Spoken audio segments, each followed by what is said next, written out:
Welcome to the Lovecars on the Grid podcast, your global motorsport roundup with me, Tiff, Needell and Paul Woodman.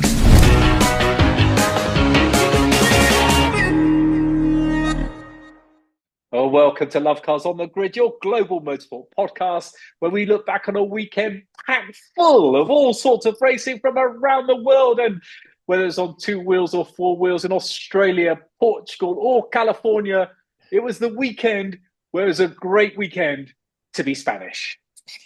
There's a lot to go through. I think before we start, Tiff, hello today, by the way. You're looking very glamorous today, very suntan. Before we start today, we spoke offline. You've had quite a few people come up to you recently and saying how much they enjoy the podcast, as have I. Twitter seems to have a number of people saying that as well. So thank you to all of you.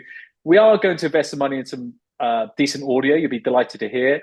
We might have a sponsor. So we'll watch this space, which will certainly help things, because we just do this for fun and to bring you a dose of motorsport from all over the world, really. So because he's a guru and he's an oracle and he's so passionate about it.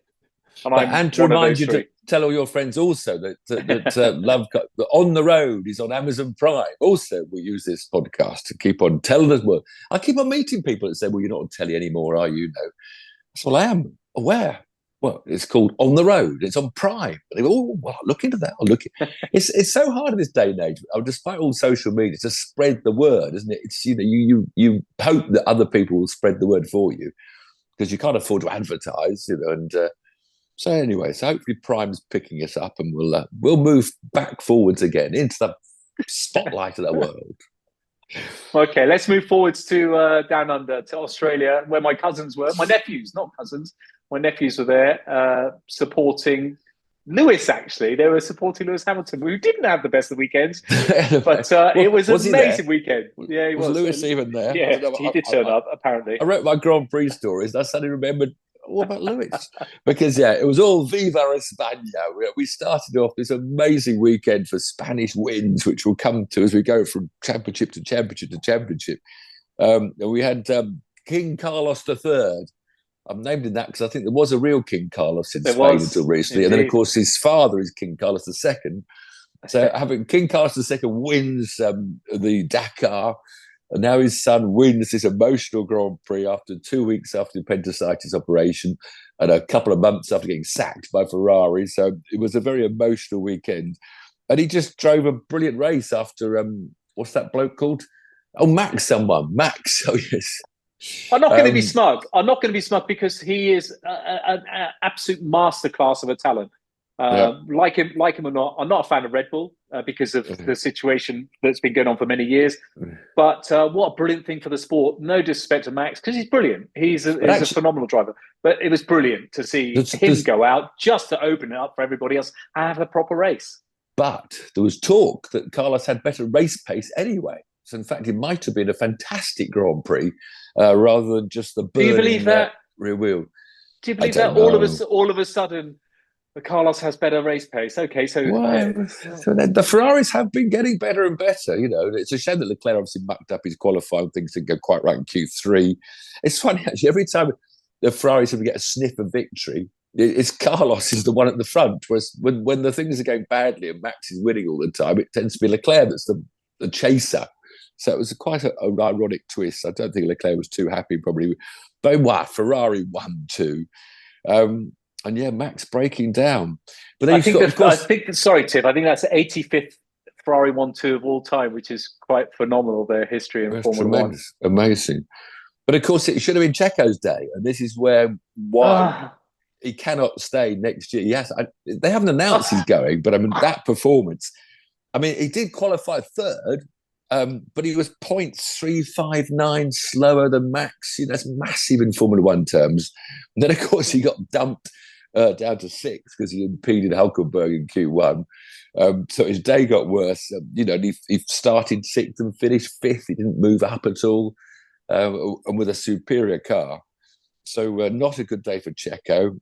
So could we see Carlos Sainz in the Red Bull next year? Because Checo, he cannot stay. Surely he cannot stay.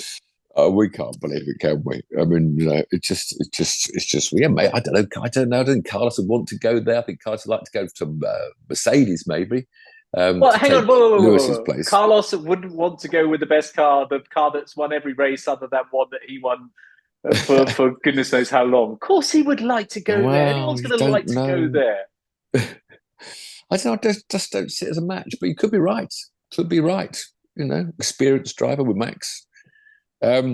So anyway, that was all up front. But the McLaren had a great weekend, apart from poor old Piastri, Australia, home time. Because Lando, it's a great battle with those two. I mean, they're so close. Each weekend one has a slight advantage over the other. And of course, because Lando was the quicker and was the leading McLaren, and obviously a different strategy, poor old Piastri to let him by, which he had to do because as Lando was coming faster, he pitted later with the tyres. And the Australian crowd was a bit disappointed with that. But I mean, tremendous for them to finish, third and fourth. And then what we had the sort of everybody else going on. I mean, it wasn't that an exciting race. I think we all enjoyed the Carlos thing, Sainz winning after the appendicitis. But it was another pretty processional race, to be fair. It was sort of 5 out of 10. Not the greatest track for overtaking again. But we just had the excitement run the end with this George catching Fernando, the wily old fox.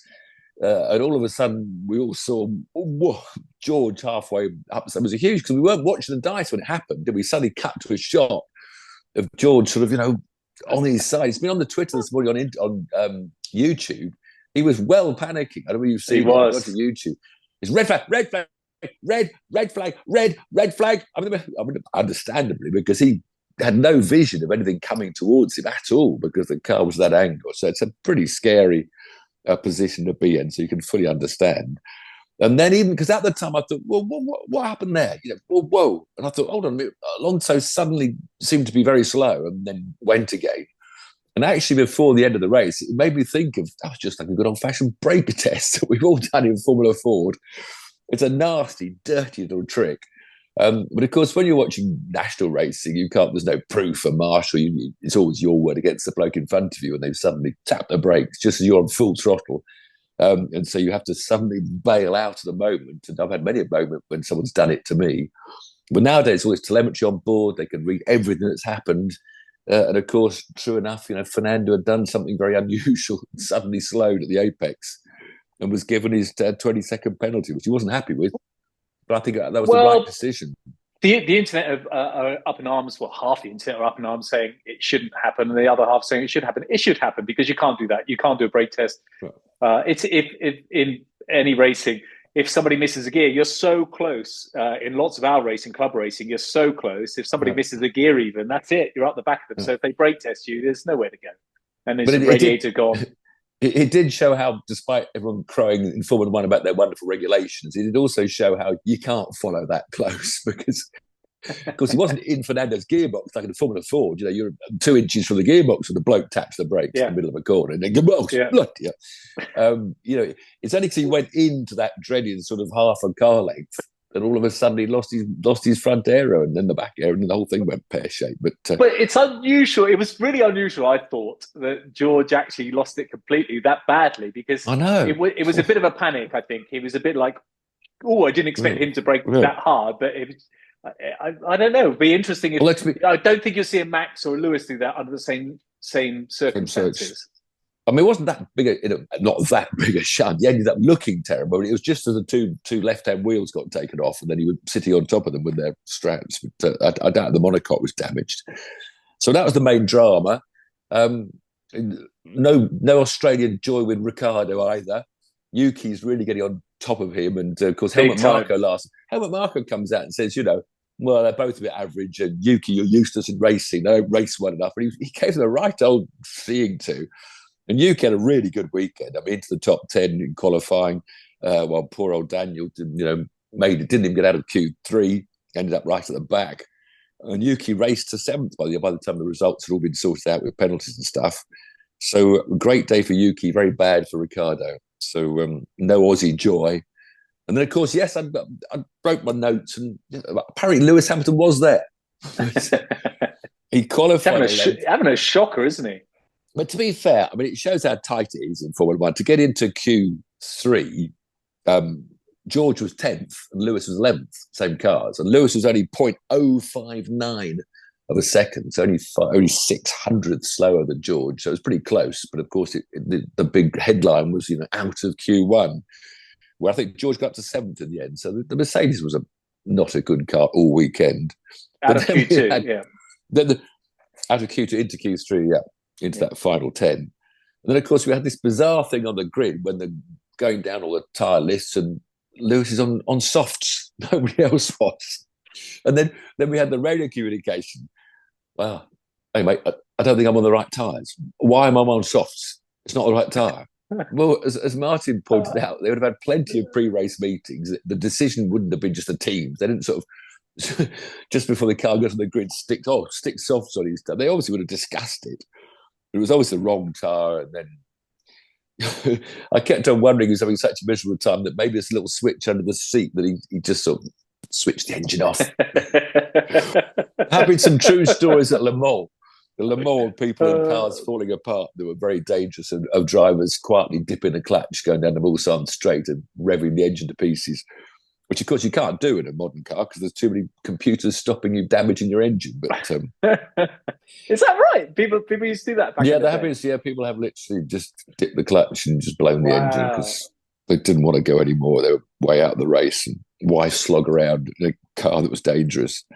You're not referring to yourself. You would never, ever. I would know. I'm a man that wants to finish every race. Yeah, I know you are. We have more crazy stuff with the Saubers. I call them Saubers now because I kept on getting the name wrong, didn't I? The clicks or the hits. They're a different name on their hits. What was all that about? The stake.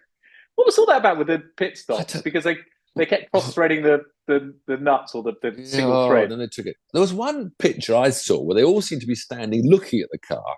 I didn't know they got a pit penalty. Then the mechanics are taking spare wheel nuts out now in case the first one cross-threads. And apparently when they dropped one that rolled across the pit lane, they got a £10 million fine for that. I mean, they're having a miserable time. But to be honest, that colour's not that good. I thought when I saw photos when the car was launched, it would look quite good on track. But I think it's almost too green. It's fluorescent green, isn't it? It stands out, but not for the right reasons. Too green, you're right. I'm not a Bottas fan, you know that. I don't think Bottas should still be there. But the video that he did, the advertisement he did for Uber car show or something, absolutely class. That was fair play. It was brilliant. Brilliant character. Well, I don't think he's a brilliant character. He was in that video. But I still don't think he should be in Formula One. But that was a fantastic video. Yeah, Spanish victory in the Formula One, and a great story. And a bit of a drama at the back, and Alonso involved. But there was no Spanish win in the Formula 2. They didn't win everything this weekend, but we'll get later. They pretty much almost did. But instead, it was a Red Bull victory. More controversy, really. The Red Bull protege, the French guy, Isaac Hadjar, on the track, won both the reverse grid sprint and the feature race. But he won both. One got lost, and he won by a bit of luck, to be honest. But off the line for the sprint race, the reverse grid race, he was in third, and the pole man made a bit of a bad start. So he's moved a bit to the right. So I'm going to go inside him. Meanwhile, the guy second on the grid made a bad start, and the fourth place driver, which I've forgot his name now, he's down there somewhere because I'm going to find it somewhere, Pepe Marti, who's actually Isaac's teammate, he moves a bit left to overtake the car that's slow in front of him. And it was a complete racing accident, absolutely 100%. But the flipping stewards got a hold of it, and they decided that Isaac was more to blame than anyone else. I mean, it's just, in a flash of a moment, the car ahead of you is a bit slower than you. I mean, you can't always mirror signal indicate when you're flying off a grid. And a lot of the times you just take a deep breath and make the move and hope that there isn't any touch. But he did touch his teammate. His teammate went into the guy that was second on the grid, and they both went off and crashed. But it reminded me when I got really angry.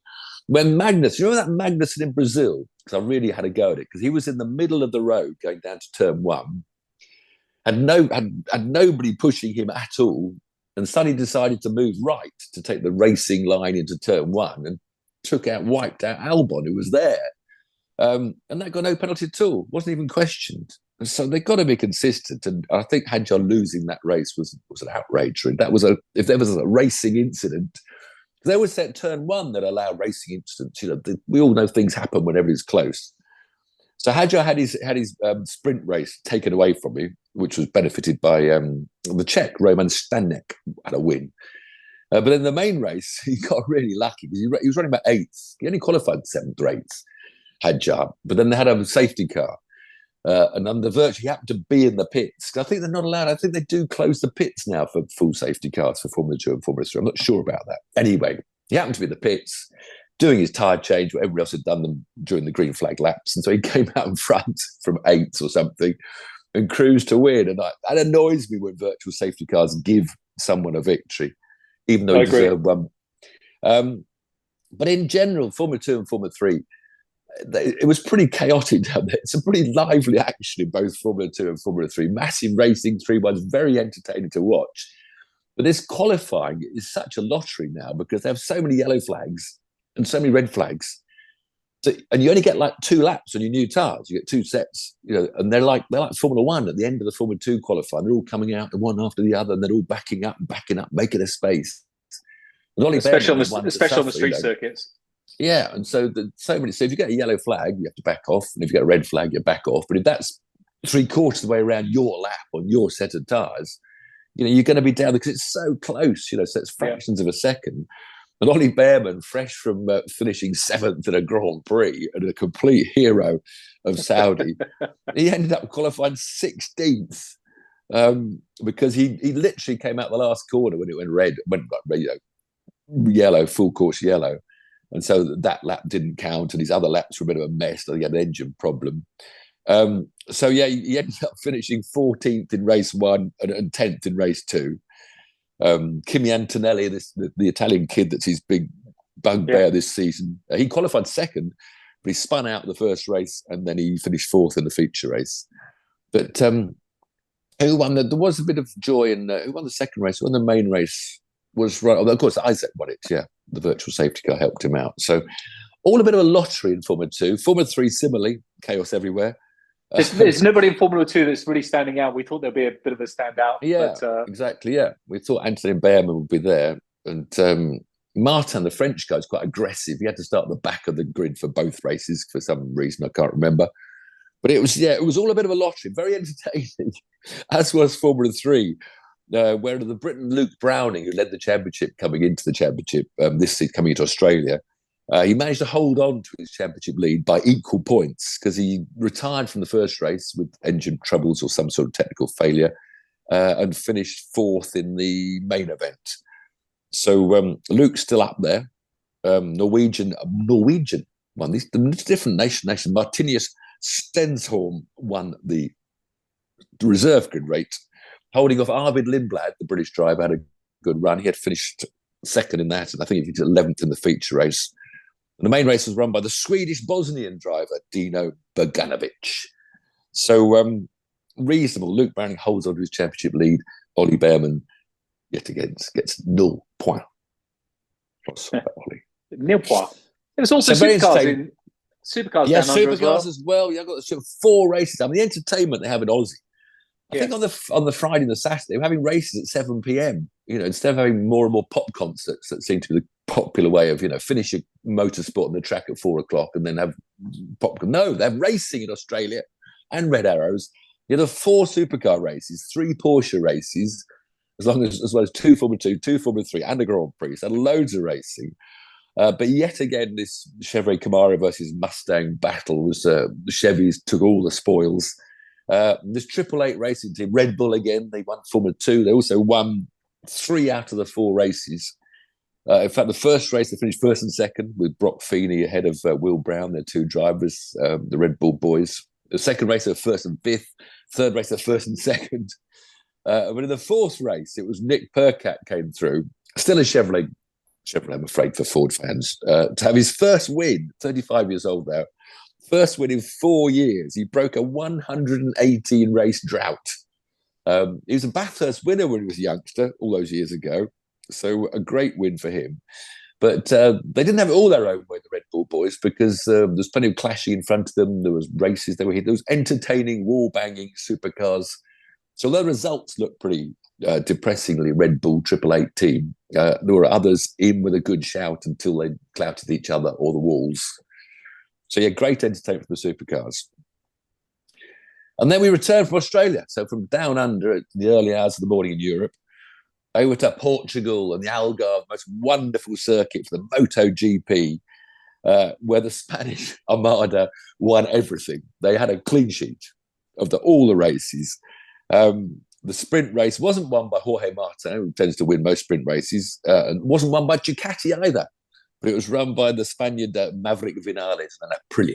So that was good for Aprilia. Good racing.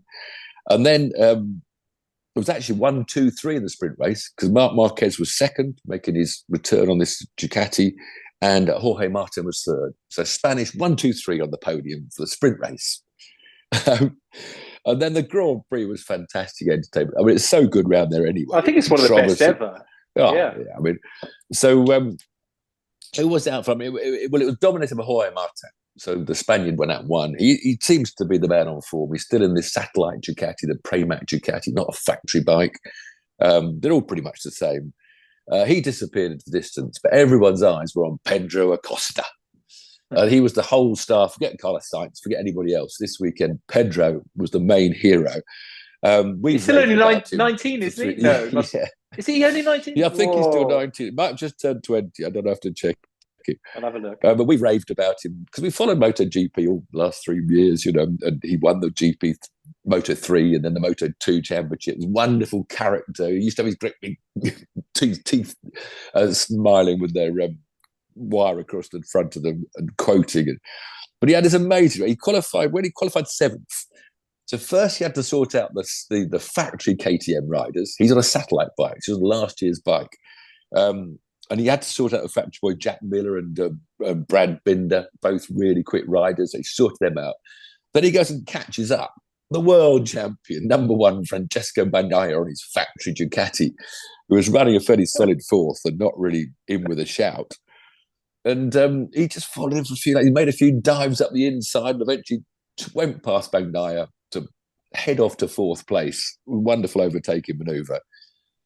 Meanwhile, Marc Marquez, then, who was following behind Acosta, he then decides to attack Bagnaia, does a dive down at the turn 5 hairpin, a really tight left-handed hairpin, did the job, ran a bit wide, but then Bagnaia does a cut back, gets on the throttle, but runs wide and takes them both out, wipes out Marquez and himself. Plenty of drama. And apparently Bagnaia was cross at the end. He was blamed, but it looked very blatant to me and the commentators. Meanwhile, up front, Acosta is going to be amazing. 4th place in his 2nd Grand Prix when poor old Vinales, his Aprilia, breaks down and something happened in the gearbox, they think, and he's just coming up the turn 1 and he decides to let the clutch back in to see if it will still work, and the rear wheel locked and spat him over the handlebars. 2 laps before, he was running 2nd, a really good 2nd. So who comes 3rd? Pedro Acosta. And there he is on the podium. Just amazing. Unfortunately, he's all Spanish. Sorry, Tiff, he is only 19. He's 20, May the 25th this year, so he's still only 19. What a talent. The commentators just didn't know what other superlative to use. The way he rides differently, the way he overtakes cleanly. Unfortunately, for the Spaniards, this rotten Italian, Enea Bastianini, who's Bagnaia's teammate on the factory Ducatis, finished 2nd. So they didn't fill the podium. But it used to be Italian, Spanish, a bit of everything. But the Italians are sort of dipping out. The Spanish are dominating on 2 wheels now. Well, Acosta's going to be dominating for many years. But the Spanish tears of joy continued in Moto2, the most emotional scenes in Moto2 for many a year. Sadly, Jake Dixon, the only British rider in Moto2, still not fit to race. He did qualify. I think he went out to practice, but he's still not quite got over a huge high side he had in the last round. But the star was Aaron Canet. And Canet's this aggressive rider that's in his 4th year of Moto2, and he's had 20 podiums, 15 second places out of his 75 races, and 20 podiums. He won quite a few races in Moto3. He's got tattoos. He's tattooed up to his jawline, all around his body. Has often felt that he's been overseen by the MotoGP teams because of his looks don't suit the PR of MotoGP teams, and Well, the fact that he hadn't won a Moto2 race probably didn't exactly help him get a MotoGP ride. Anyway, he rode another brilliant ride. Someone was out front, forgot the name, sorry, dropped it. So there was a leader that dropped it, helped him take the lead. But he came out, well, you know Aragon, this amazing right-hand corner, super fast, downhill, isn't it? Long, long right before you hit that long, long straight. So Canet, on the last lap, puts his left leg up there, takes it off the peg. But apparently he does a lot. He's quite small, so apparently he does a lot of cornering with his left foot, not on the peg, as other riders do. So he raised it up in the air. Then he took one hand off the front to put number one, still in the corner, about 140 miles an hour. So it was a wonder. Everybody wanted Aaron Canet to win, and it was a great, great story.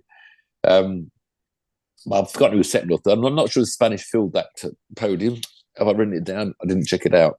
It may have been all Spanish again. I can't remember who was second or third because we were all just wanting Canet to win. No, an American was second. There was an American that came second, so it certainly wasn't all Moto3.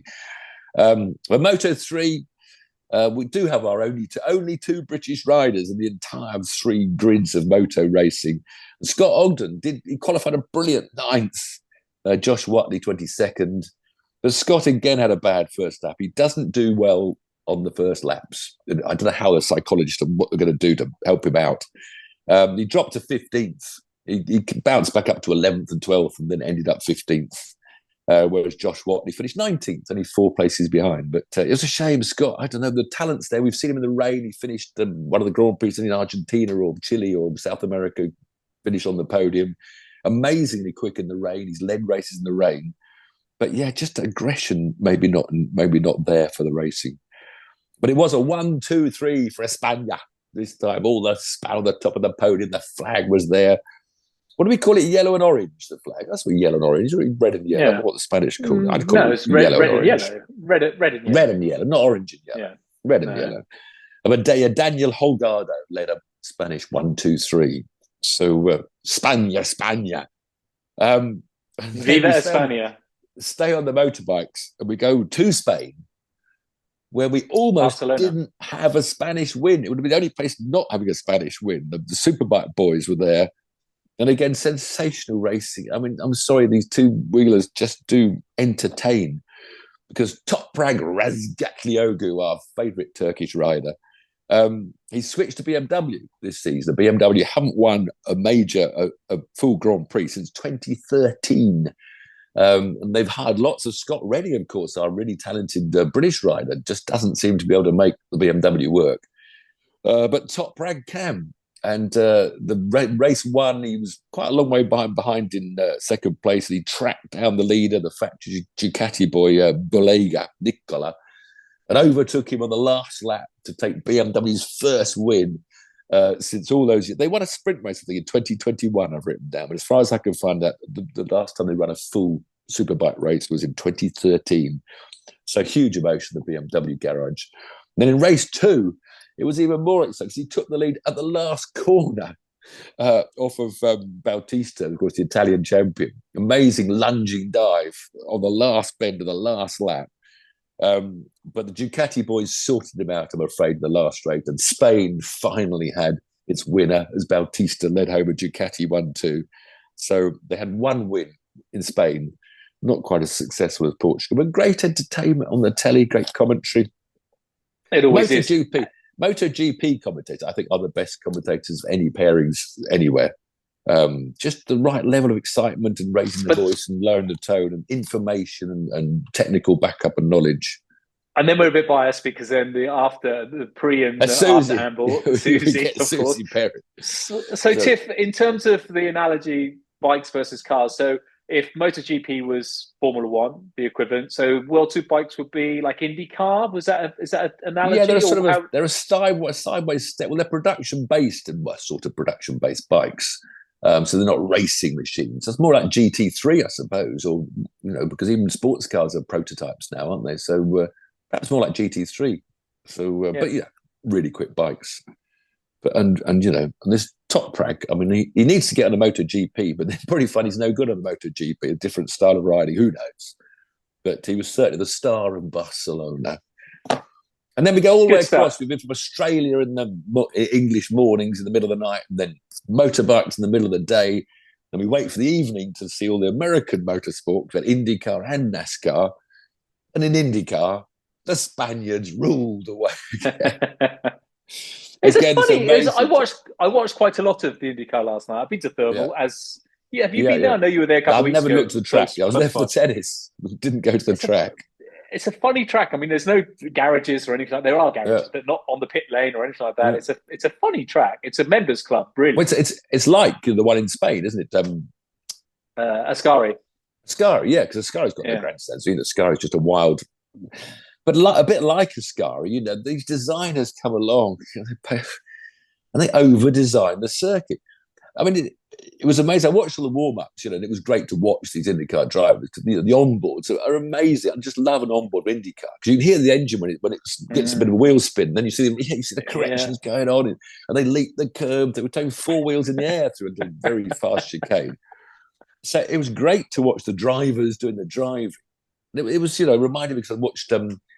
It was Leclerc being caught by someone in the Grand Prix, and he's just turning into the car, out of the car, and turns to the next car. It doesn't look like he's anywhere near the limit. Because, of course, they're driving with cars set up maybe on understeer, and they can't push too hard because they know the tires will overheat.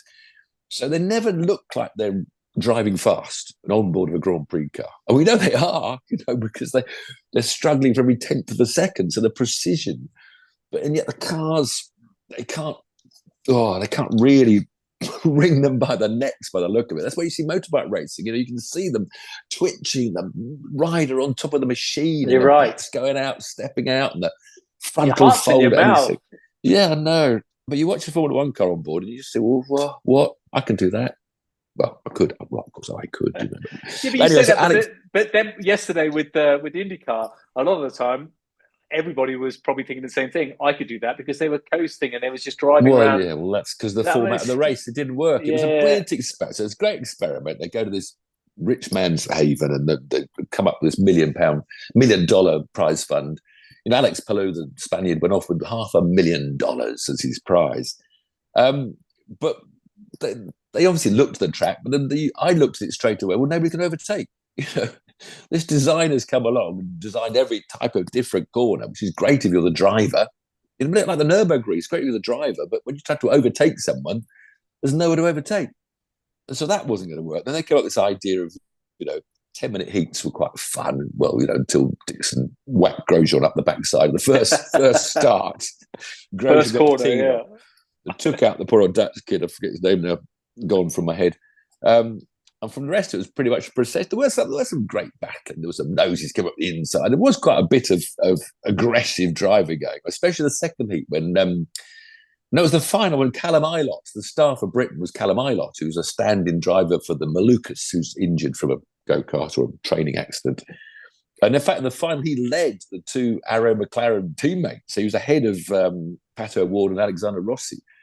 Really battling, but I think in the end he thought maybe he's getting into trouble, and he's proved his point. He can, if you get him in a good car, he's there. And whether he'll get back into IndyCar because he was dropped last year for Romain Grosjean took his seat, kicked Ilott out, but of course Ilott's now racing a Porsche 963 in the World Endurance Championship. I'd like to see Ilott get back because he's a real talent.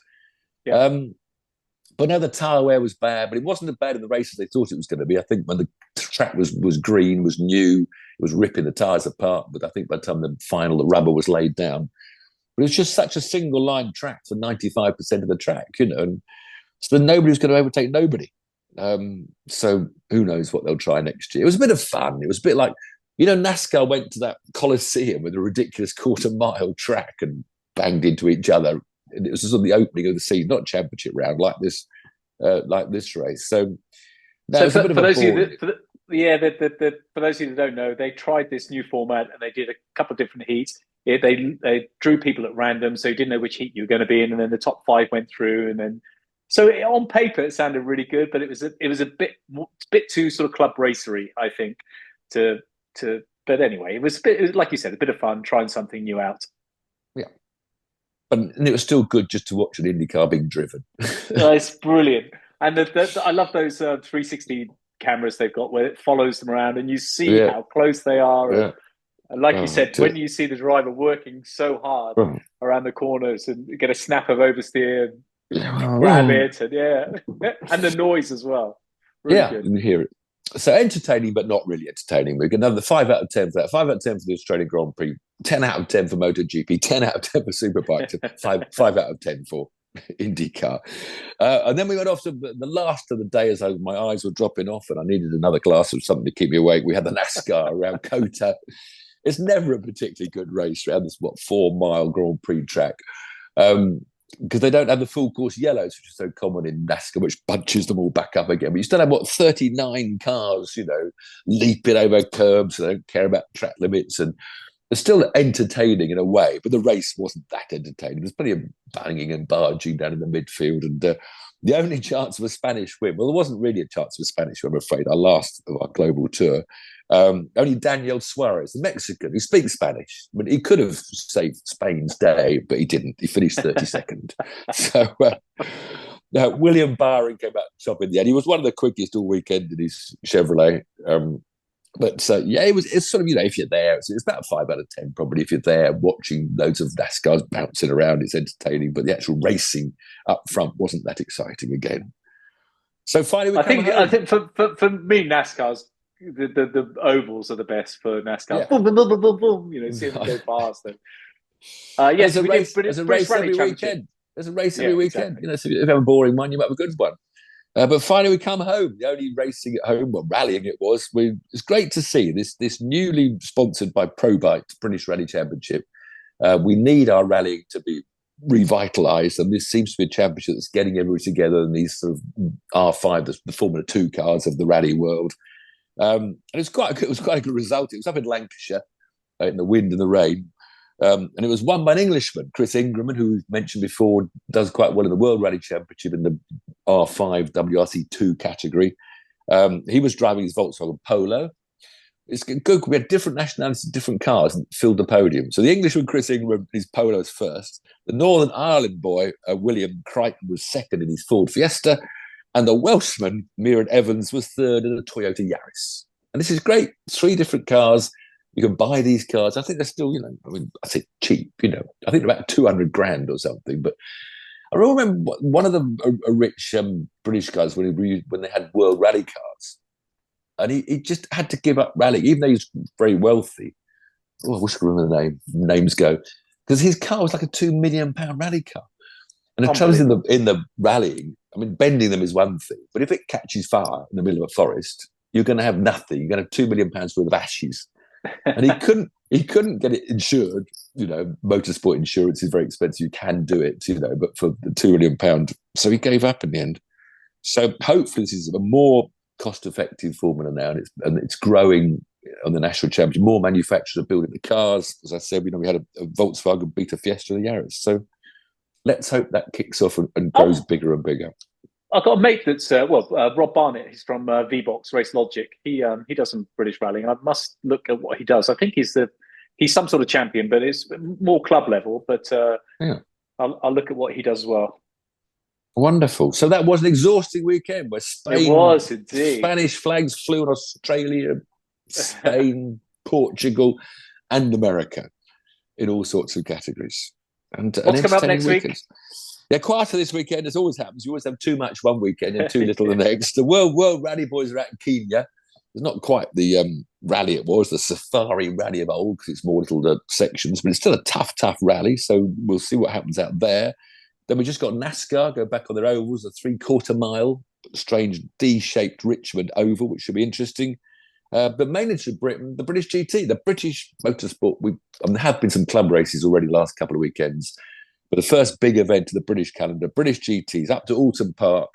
They've got a round on Saturday and on Easter Monday. So you can go to 2 rounds or pick round or both rounds or whatever you want.